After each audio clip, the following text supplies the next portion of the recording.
Welcome to your Stick Niner Empire podcast. As usual, guys, I am your host, Iron Mike Arango, here with Lucas Ortiz and Lucas McLaughlin. Guys, we had a great game this week. Really a huge nail biter. Niners win by the score of 37-34 in overtime.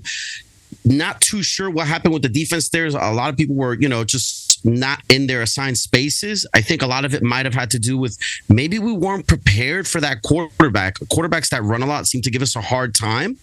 And I think that might have contributed just a little bit. Thankfully, Kyle Shanahan called a masterful game. Guys, let's talk about it. How do you feel we adapted to that QB that we faced this week? Because you would think that because Carr was out, it would be an easier game, but it was anything other than that. Ortiz? So we took him definitely lightly. I don't think there was a lot of tape on Stidham. He's a guy that's been in that system that Josh McDaniels runs for about 4 years, going back to his time at New England. And there just wasn't a lot of film to review. We didn't really know how mobile that guy was, and he was killing us on a lot of plays where the rush would get there. There would be a lane open, and he would escape and get a first down or some big yardage. I think he did a really good job of keeping plays alive and finding some of his receivers open, especially on a couple plays with Devontae Adams getting some big touchdown catches against us on some extended plays that he was able to get on his own. So kudos to him. I thought he did an amazing job. He definitely gave them a chance to win. Defense didn't play as hard as I expected them to, but end of the day, they made enough plays in order to escape there with a victory. They did. And Luke, how do you feel about the play calling as far as Kyle Shanahan goes? Because I thought he did an exceptional play calling in this game by getting everyone involved. I mean, just look at everyone that he passed the ball to. He really did. And considering how close this game ended up, and obviously we're not used to that. We're not used to having no sacks. We're not used to having Bosa not get at least one. And he played a great game. But yeah, Shanahan really flexed his muscles as far as knowing when and how to use McCaffrey. And Ayuk, huge game, 101 yards and a touchdown. Kittle had a lighter game, but still got the touchdown. So he definitely designed this game so that we would end up victorious, and somehow we did. Just another few names to mention. Ray, huge play. Yeah. My boy Mason came in there with a big old touchdown run. I like what I'm seeing. Again, since we have interjected Purdy into the offense, I mean, whether you like Jimmy or not, I think it's hard to not realize Kyle Shanahan is calling a looser game, and he's calling more the type of game that he wants to do. I'm sure you would agree as well, right, Ortiz? Yeah, and like I mentioned earlier before, I don't think the defense really showed up, but who did show up was the offensive line. And those holes they were opening up for McCaffrey were gargantuan. I mean, he was running 10 yards before even getting touched. He had one of the best runs I've seen all year. I don't know if you guys watch Good Morning Football, but one of the co-hosts, Kyle Brandt, has this segment called Angry Runs. Love it. McCaffrey had that's great. Angriest runs I've ever seen. I mean, he got about 30 yards down, and there was a defender that he literally just put on his ass, and it took about 3 more guys to eventually put him down on that big gain. The offensive line, on top of not allowing any sacks, I mean, they were just opening up hole after hole, and we would have had more yardage on the run if it weren't for some suspect holding calls that took back some plays. I think there was one by George Kittle that was a little questionable. Yeah, looked like he just stiff-armed one guy and pancaked him with one arm, and they called a hold for some reason. And there's a couple other penalties that were they didn't really need to be called, that were called back some runs. But yeah, the offensive line, we'll talk about them a little later inside the trenches, but I just want to call them out and really give them some love, because I thought they were the players of the game by far. They were. I'm going to totally agree with you. And how about this for a wonderful stat, man? McCaffrey surpasses Roger Craig for the most receptions by any running back in his first 6 seasons in the league, and he still has a game left to go. I think that's a huge accomplishment, and it really made me think about how great Roger Craig was toward the beginning and middle of his career. Brought back some good memories. What do you think? Classic high stepping of Roger Craig. Amazing. Nobody could tackle him when he had those really high knees going. To play. Matt Summerall here with John Madden. Yeah, those guys a little extra weight. Roger Craig still on his feet, still running. What a run by Roger Craig. You'll never see a better one than that. John Robinson was just saying yesterday he thinks right now Roger Craig is the best running back in the league. I can see why. You know, he has that thing of getting those knees high and keeping the shoulders low. And he makes every team look like they're bad tacklers. Watch the way he gets that high knee action, keeps those feet going like two pistons. Then at the same time that the knees are going high and keeping going, the shoulder can get low to take on a tackler. I tell you, that is an amazing ability that this guy has. Might knock you out. McCaffrey, man, awesome. And, you know, if anybody's going to surpass someone like Roger Craig, we know it's McCaffrey, man. He's just a workhorse. So glad he's healthy. And you would think it would be someone like Marshall Faulk, but it's not, because remember, Marshall Faulk was more of a rusher in his career. He was always a great pass-catching running back. Yeah. He really became the receiver that we know him to be as a running back when he got to the Rams. You know, that's when he started getting 800, 1,000, 700 yards. The greatest show stuff on turf, man. Yeah, a great team. I hate him to death, but he was a great player too. But it was shocking for me to hear that. I did not know that stat. So kudos for the announcer picking that up, and, you know, statistician who put that out there, because I certainly appreciate it. Guys, one thing I think we all agree on, and we've been talking about this. I think, Luke, you've mentioned it before. Ray needs to get a little bit more reps, maybe. And I think he's showing you how explosive and how talented he actually is. You know, give him the ball once, and all of a sudden that one play is a huge play. Man, Ray is like a wild card for the Niners right now. Because if you got Ray, you got Kittle, you got Brandon Ayuk, you're going to get the closer, Debo. That's basically what he is. You got two closers, another one with Mason also. Two guys that can just close the game for you running the ball. You got a quarterback who seems like he's got a good head on his shoulders. He doesn't make mistakes. If this offense, this O-line keeps playing like this, man, this is a really hard team to beat. But I think Ray is one of those wild cards. What do you think? Definitely a good point. I mean, he's a wild card, and he only had one catch, but we saw what happens. It's like a freaking kick return when this guy gets the ball and gets an open space. I mean, he's gone. No one can catch him. So I definitely think he needs to get some more touches, especially coming up here in this next, the last game versus Arizona. What do you think, Lucas? Yeah, I really like what I've been seeing out of Ray. I think kind of under the radar phenomenon since we've gone on this 9-game win streak is how effective he's been in the return game. It's not, he hasn't taken back for a touchdown yet, but, you know, he gets us good field position. He's a guy that when the ball is kicked off short, he gets us to the 30, 35 yard line. He almost broke one this game. And punt returns, he gets those, 10 yards, 15 yards here. And it changes the field position. It gives us a shorter field to play with when Brock Purdy gets the ball. And it's just something that's kind of helped elevate our team. I think our special teams have improved far better than it was last year. I didn't really think we were really doing much in the return game, and Ray's kind of added that to our team. That's something that he's brought to the table. And then now he's starting to get some of those plays that Debo was getting, some of the end arounds, the screens. Yeah. Those quick hitters that just let him get the ball and run, and uses, he's always been good at playmaking ability to, don't use him enough doing that. Big plays. And, again, I think if McLoud and Jennings are having a good game, wow, then you just know we're having a good day usually on offense.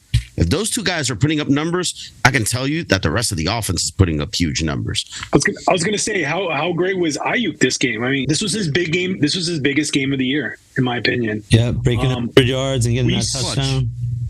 We spoon-fed him in that last quarter when we needed to get some points to either take the lead or take the or tie the game. He was just Mr. Dependability. I mean, we were going to that slant, those in and outs. It just seems like it's just pitch and catch. It's like the easiest thing to do is just go to Ayuk's side. I loved his ability to get over that first missed catch. I think the first play of the game, he dropped the pass, and after that, he was nails. I agree with you. I think in the fourth quarter, Bosa and Ayuk were my heroes. Like, I felt like they were winning our team to win. Like, those guys just wanted to win. One thing I've noticed about Ayuk is Ayuk seems to be in a honeymoon phase with Purdy. Have you seen some of the wonderful stuff he says about him? I think Ayuk has always been underutilized by this team until recently. And I feel like he was never really utilized until Purdy got there, or even with Trey Lance. Trey Lance used him. He's a loyal player, and it was nice to see towards the end of that game. It looked like Terrell Owens, Garcia to Owens. Whenever they needed 9-10 yards, he was on that slant. Both it definitely says something about Purdy, because to be where he's at and to still get through a game like this, you think it would be easy, the Raiders, but it wasn't easy for anyone. 500 yards. He did a great job. He's got the poise needed. It'd be a really tough decision if Garoppolo was healthy. You know what's amazing about his performance? We didn't know what type of quarterback this young man was going to be, and we wanted to see if he can handle pressure. Dude, guys, he basically took us on what could have been 3 game-winning drives between the fourth quarter and overtime. He was going back and forth, taking us down the field. And there's a lot of pressure that comes to that. So if we had any questions about whether this kid can handle it, man, I think he just showed us.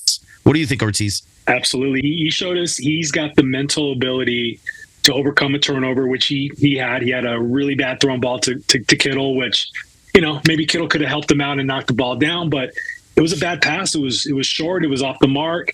He came right back, and I think he scored a touchdown on the next drive. Got a 4 drives. You got a TD. 3 out of 4 drives. Field goal or a touchdown. So the kid's got, he's got no fear. Like, he's not going to let a turnover or a bad play affect the rest of the game. He's going to be determined to be as aggressive as he was the opening drive as he is after a turnover. And that's what I really love about him. Everything you hear about him, from his teammates to his former teammates, former coaches, current coaches, everybody loves him. They say, he's the guy that you want leading a team. He's the alpha male in the room. Great leadership, smart, hard worker, just the things you want to hear about your starting quarterback. And I was going to add earlier about Brandon Ayuk. I think you put Brandon Ayuk on a more of a passing team like the Eagles or the Cowboys, and he's a 1,500 maybe a yard 1,200 yard receiver. Yeah, maybe I think like it gets more than that even. Yeah. I think he gets even more than that. We're a power running team. That's our forte. That's where we're going to gravitate towards most. And we have a lot of weapons. So it's just going to be some weeks where he gets the ball a lot, some weeks where George Kittle got the ball a lot, which was the week before. And there's going to be weeks where Debo and Christian McCaffrey are getting most of the attempts. So, he's not somebody that complains either. That's what I love about him. He's not in the news saying, I need to get the ball. I need to, be more involved in the offense. He's not on the sideline. He's not OBJ. Pouting. Yeah. He's not pouting. He's not pouting. Not, like Jefferson on the Vikings was this last week. I don't know if you saw that game, but I mean, he was throwing his helmet on the ground because he wasn't seeing the amount of balls that he wanted to, in his opinion. So I like that about him too. He's not a me first guy. And I think because the 49ers have a lot of players like that, that's why we're going to be successful ultimately, and that's why we're going to win the Super Bowl. I think you're right. And just to add one thing, Purdy, I think he's showing his leadership. Just like you said, he's showing that he has experience as a starter. He's making the right decisions. And you can tell the players look at him and they have that confidence in him, even more so than Lance. I mean, only Lance will get there. But right now, Purdy is exactly what the doctor ordered. Next year, we will have one hell of a quarterback competition I'm looking forward to. It's going to be fun. And our kicker's getting older and older, guys, but he's one of the best kickers in the league. Robbie Gould made, I don't know. Robbie Old, yeah. Is this his last year of the contract? Come to think about it, I know he missed that field goal. Is this his last year? Because I think he only signed him the last time for 2 years, no? Remember he held out of camp a few years ago? Right about that. Robbie solid goals. This or maybe one more year. I think I remember he held that 1 year. Got to be this or another year. Contract after. Got you. It must have been a bad. He's still a great kicker, but I was really shocked. Like, my chin dropped while my girlfriend was laughing at me. For those of you that don't know, my lovely girlfriend Susana Cardoso was a big time Raiders fan. God knows why, but that's another story.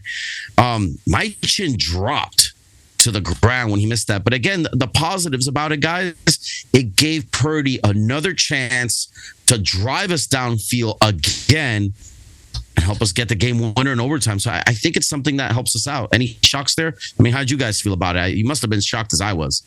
Hey, you gave us her full name. Do you have her address? Susana Cardoso? Yes. Yeah, is there a social security number that... Well, technically, in overtime, it wasn't Brock Purdy that led us to the drive. It was the Tayshaun Gibson interception that got us in the field goal range and ultimately won us the game. So he did lead us into scoring position at the end of regulation. And, if, like you said, if it weren't for Robbie Old, we should have won that game in regular time. But yeah, it was ultimately Jared Stidham that turned the ball over on the Nick Bosa rush that knocked the. I knew that was coming too. It's okay. You misremembered. It happens. Defense. An opportunity. Go ahead. Guys, defense, 500 yards we gave up. Is that correct? 500 yards. Yeah, unfortunately. A couple things I saw: people not following their assignments. People were not clogging up their gaps. They were so desperate to get a sack. They were just leaving their lanes. Al Shahir did not play good once we lost Dre Greenlaw. Fred Warner, worst game this year so far. I think almost everyone had their worst game. Lenore had his worst game of the year. Hufanga jumped once. Had some bad plays. Yeah. 2 holdings. I think, I could be wrong, I think it was twice that Hufanga jumped to try and get the run. One of them became a blown play. This is not the defense we're used to seeing. We're way better than this. I mean, I'd rather have it happen in the regular season than in the playoffs. I mean, come on. This is where you want to make your mistakes, if anything, so we could clean them up. And now we got, and hopefully we'll have a week. Hopefully, if we're able to, with a little bit of help, to get that number 1 seed, if we get a little bit of help, hope we get that week off too. No. It was a wake up call. Yeah. You know what? It happens. We definitely took them lightly. We really didn't have a book on Stidham. We didn't know how good he was. We didn't think he could throw deep. We didn't think that he was as mobile as he was. And it blew up in our face.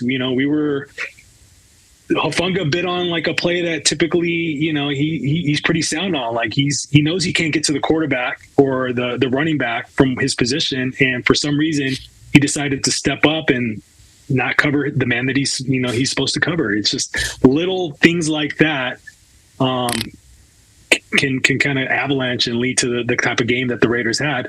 Does it mean it's going to happen next week or in the playoffs? No, it's just it happened once. We move on, we learn from it, we get in the film room, and you learn from your mistakes. Definitely, we need to short that up, just so you guys know. So, total net yards, Niners 454, Raiders 500.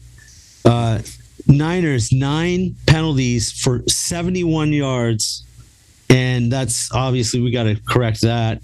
And the Raiders 6 penalties for 49 yards. But, there's always got to be something they got to work on.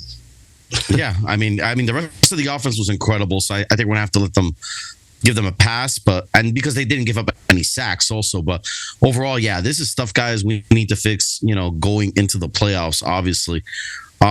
Gibson, got that huge interception to help, seal the deal, so to speak. But let's face it, that was a gimme interception. Also, I was telling my girlfriend, "Watch, here comes the pick. It's coming. This kid's new. Here comes the pick." 2 plays later, it happened. So. Yeah. And did you guys see Bosa before the ball was even intercepted? He already knew. He already put his arms up in the air. He's like, "Yeah." Oh, he calls that intercepted. He really calls that play. He knew as soon as it left the hand that it was going to be picked off. Even though he did not register a sack in this game, again, he was the one guy on the defense that was actually all over that QB. But Bosa, especially in the second half, was all over Stidham, even though he didn't get a sack. Yeah, So did you guys notice? I rewatched the game and I noticed he kind of changed his pass rush. I guess his pass rush ways, or the way he was pass rushing. He wasn't trying to do like the typical moves where he would go around the tackle or spin to the inside or swim inside. He was literally just bull rushing the whole time because he wanted to stay in his lane and keep Stidham in the pocket. Stidham was eating us up on those scrambles. When the rush wouldn't get there, or when it did get there, he was able to escape and get some yards on the ground. Good move. So Bosa was deliberately just bull rushing and staying in his lane, keeping him in the pocket. Even on some plays where like he had a free rush, he was hesitant to go as hard as he could because he kind of wanted to make sure that Stidham was kind of trapped in the pocket.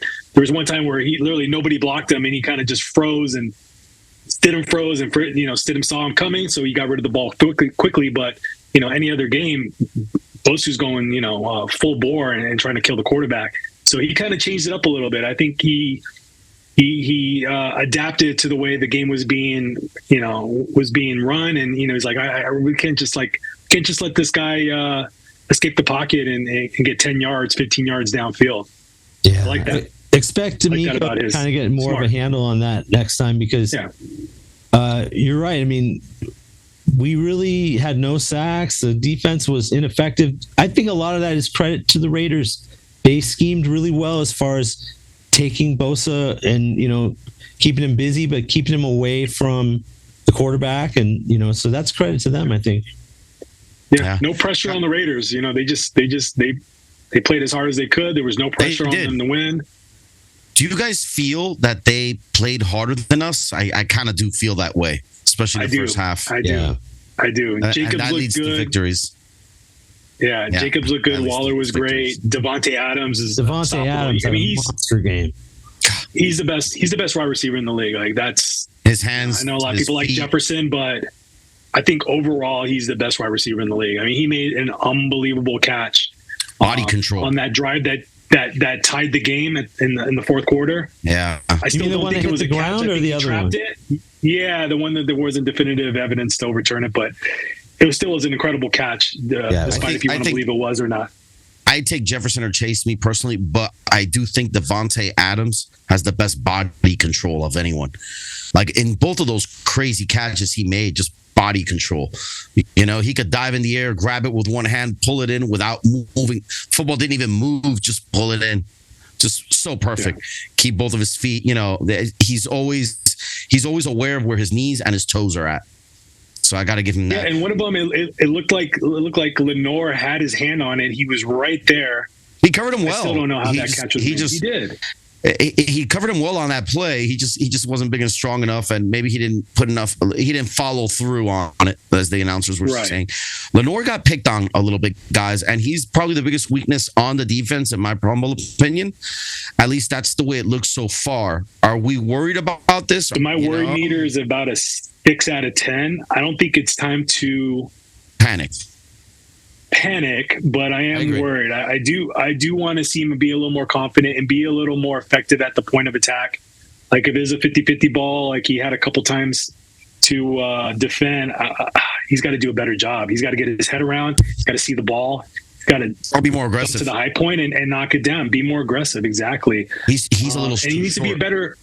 He needs to be a better tackler too. He got juked by Jacobs twice, and I was just like, "Wow, like that shouldn't happen with a DB that quick in a small in a short yardage situation where it's just him and the running back. He should not get juked out of his. And Jacobs is a big running back. Jacobs shouldn't be juking out anyone with that type of height, man. I agree. Exactly, but he did. Lenore, but as much as he's stepped up since Mosley's been out, he's entitled to a bad game, or he got picked on a little bit, and I expect him to bounce right back and have a really good game against Arizona. He's been a good player. He's not Mosley. I'm a big Mosley fan. I think you are too, Luke. I've always been a huge Emmanuel Mosley fan. I think he's one of the most underrated corners in the league, and my heart bleeds for him, man. I think that dude had a chance to be a Pro Bowler the way he started this year. He looked awesome. He looked awesome. But unfortunately, we're gonna have to move away from that for now. And if anything, maybe we can afford him now next year. Very surprised the Raiders obviously ended up being the team that scored this many points against us. But again, they picked on Lenore. It is what it is. Charvarius Ward's another guy that I'm starting to get a little bit worried about, just because he's starting. It's now 2 games in a row. He's starting to get called for penalties, and he's too much of a great player to let that happen. Luke, your thoughts? He's ready for the playoffs, and I would even consider sitting him in the second half because he's so important to the team. If we have a lead, now I guess we still have a chance at the number 1 seed, right, guys? We do. But we need the Eagles to lose, which is very possible. They're playing the Giants, even though the Giants don't have anything to play for. The Eagles, I think, are still going to play Gardner Minshew. I don't think Jalen Hurts is going to be available this game. So it's not out of the realm of possibility that they lose this game and we're the number 1 seed when we beat the Cardinals. So we'll just have to see how it play out. It's like, I don't want to get guys hurt, but if we have the chance to have a bye, we got to go for it, right, guys? Hell yeah. The big question now, though, is Barkley going to get benched with nothing to win for? But no, are the Giants... Giants are locked into the playoffs. The Giants are locked in. They're locked in, so that's why they may not they don't really have anything to play for because they're locked into the 6th seed. Is Dable going to start guys that are, he's going to need in the playoffs, or is he going to sit them? That's the question everybody wants to know. He's gone on record and saying he's not sitting anybody. So we'll see. I like the way that sounds. He is if he sticks to that. Yeah, I do. If he's that dumb, bring it on, brother. Bring it on, guys. Around the horn, everyone pick their defensive player of the game. It's really, really hard. I'm gonna go first because I can't pick anyone else. I only have one guy in mind. I'm sorry. I won't have anyone else. So it's either I pick no one or I pick one guy. I got to go with Bosa. Again, no sacks. It don't matter. He forced that interception to happen. He was all over the guy's face. Like Lucas Ortiz generously said about him, dude, the guy can change up his moves. He's actually a really smart football player, changing his game, always working on his craft, always using his hands. Stop using his hands, just decided to push the guy back, took over. He was in that guy's face a lot in the second half. He was getting his pressures. So I give it to Nick Bosa. Ortiz, who you got?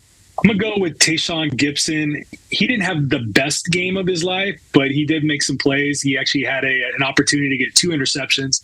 I think he was just like a fingernail from getting his first earlier in the game, which would have been a huge turnover because that would have kept them from tying the game at the time. And he had obviously that huge interception on the Nick Bosa pass rush in overtime with a big return that got us down to the 5-yard line and ultimately won the game on the Robbie Gould chip shot. So I'm going to give it to Gibson. Good pick. B++ game. Some good tackles out there. Tayshaun Gibson. Nice. That was my guy, but that was your guy. Sorry to take him. I should have gotten to Luke first. I think I'm going to go with Greenlaw because when Warner doesn't have his best game, Greenlaw, even though they gave up a lot of yards, up until the point until he got hurt, he was playing really well. He's been playing so good this year. He's one of the better linebackers in the league. And even though the defense had kind of a rough game, we still pulled it out. And hopefully he's going to be okay and we'll come back and at least be there for the playoffs no matter what. We need Greenlaw. So he's a stud right now. Yeah. One of the most underrated players in the league. Guys, since we're on this note, I got some bad news. I don't know if anyone's keeping track of this, but Banks, our wonderful offensive lineman, he got injured in this game too. I know early indications were an MCL. Ouch. On his knee, so it may be a few weeks or more. It would be really nice to have that first week bye. I think it is an MCL sprain. I don't think it's too serious. It's not as bad as like what Elijah Mitchell had earlier in the season.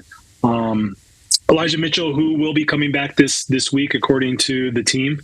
Nice. And so will Debo.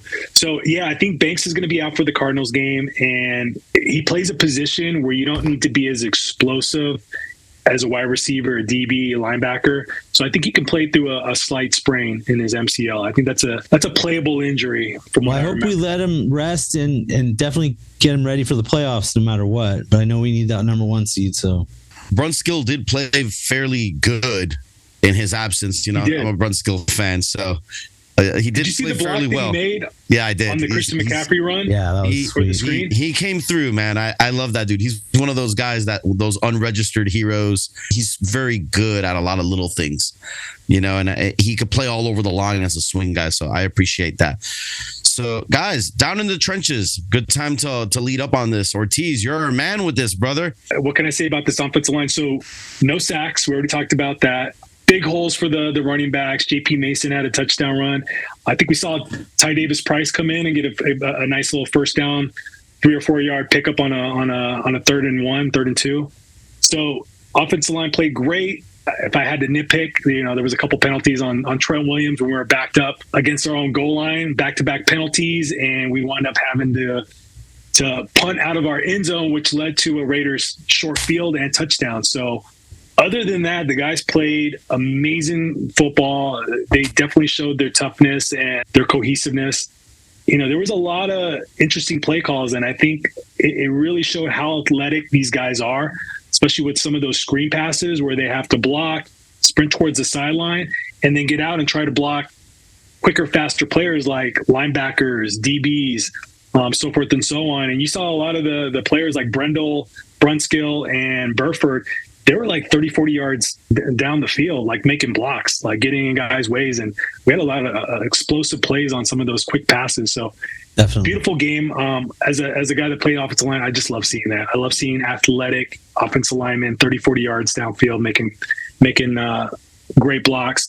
Brunskill, in particular, had one of the best blocks I've seen this year.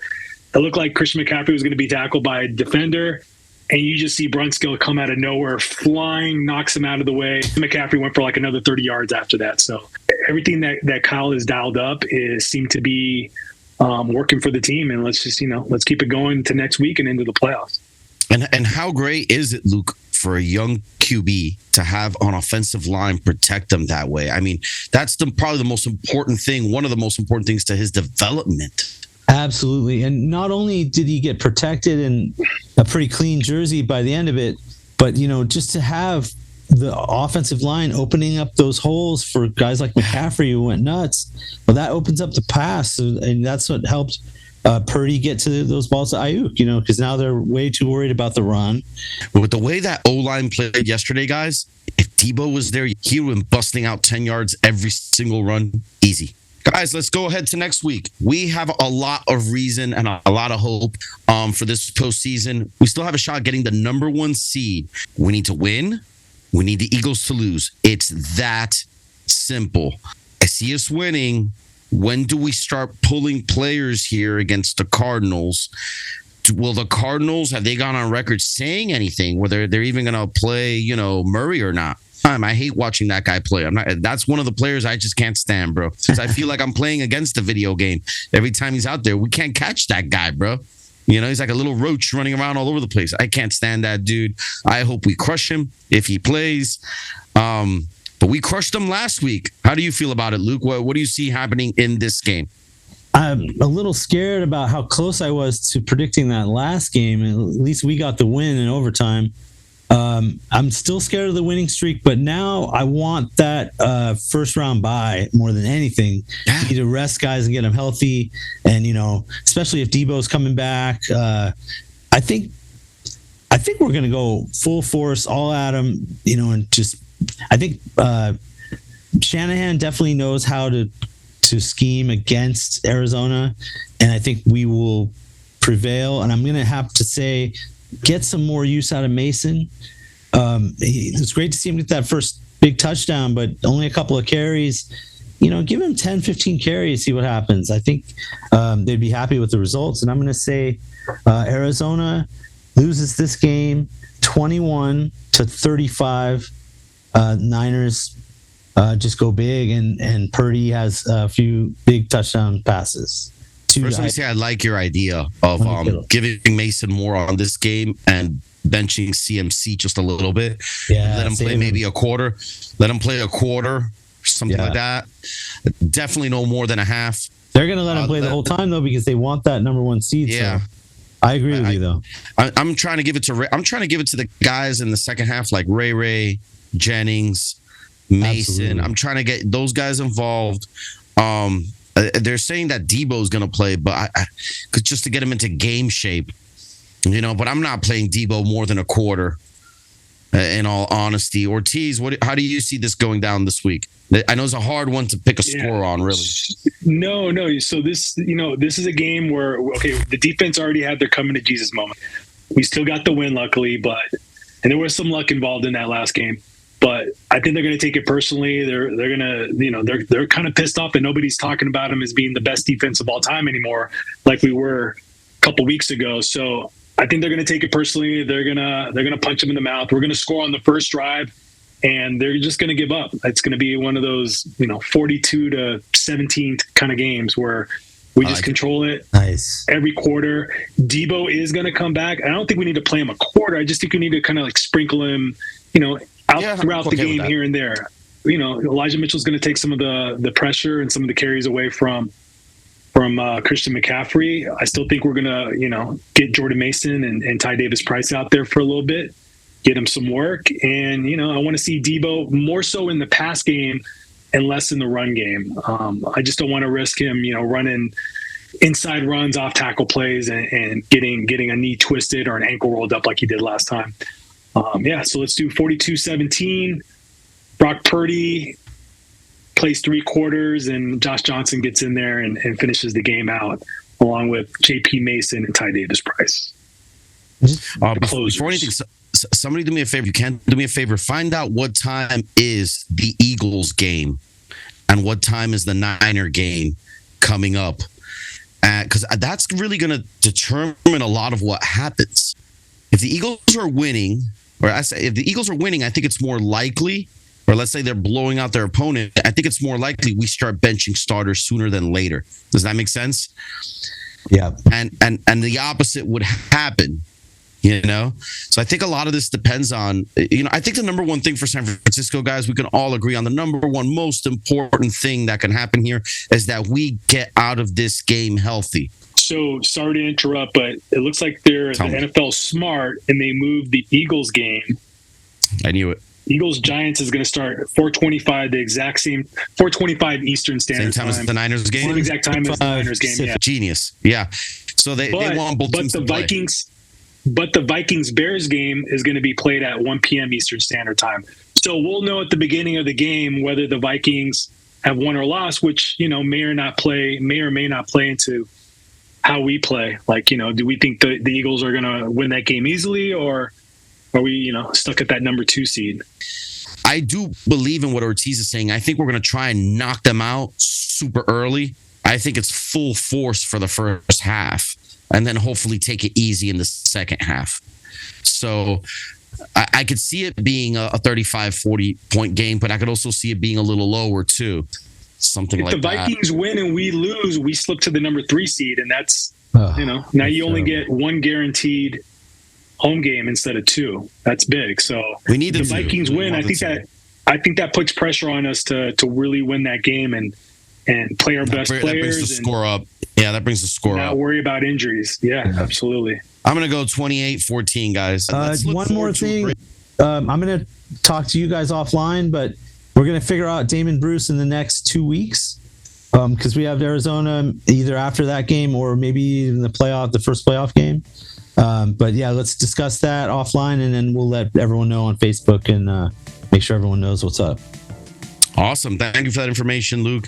And again, guys, if you don't know who Damon Bruce is, you should by now. You're here in the Bay Area. He's not a 49ers fan, unfortunately, but that at least we know you're going to get he knows the stuff and you're going to get an honest opinion from the guy. And that's really what I want. I want honest opinions from people, not a biased opinion. So with that said, guys, if you enjoyed today's programming, like and subscribe. It's the only way for us to get this content out there to you. We had a great show here today, guys. And as always, let's end this on a positive note. Go Niners. All right, guys. Go Niners. Niners. I did come out good.